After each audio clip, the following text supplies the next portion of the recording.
Bonjour. Aujourd'hui, notre histoire s'intitule « La porte était marquée de sang ».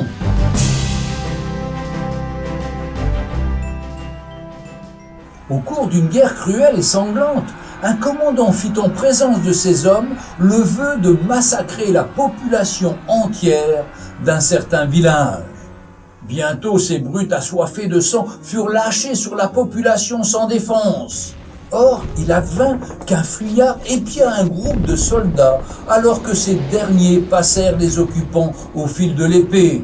En sortant, l'un d'eux trempa un chiffon dans une flaque de sang et en éclaboussa la porte, témoignant ainsi à quiconque le suivait de ce qui s'était passé à l'intérieur de cette maison.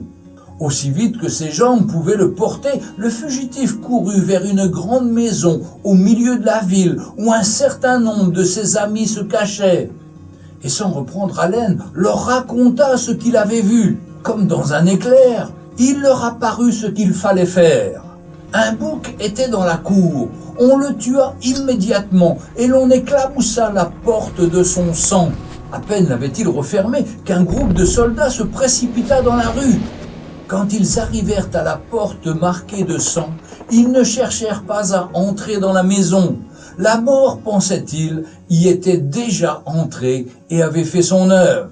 Ainsi, tandis que tout autour d'eux, le massacre continuait. Ceux qui étaient à l'abri de la porte marquée du sang furent sauvés. N'y a-t-il pas un rapport avec ce qui s'est passé il y a bien longtemps dans l'Ancien Testament, lorsque le peuple d'Israël est sorti d'Égypte, conduit par Moïse? Quand je verrai le sang, je passerai au-dessus de vous, avait dit le Seigneur Dieu à son peuple. Oui, Jésus-Christ, notre Pâque, a été sacrifié pour nous. Son sang versé a retenu l'épée du jugement divin, loin de quiconque, par la foi, cherche un refuge en lui. Venez à lui, il a tout payé pour que vous soyez libres, pour que vous ayez la vie éternelle. Et il vous aime, il vous tend la main.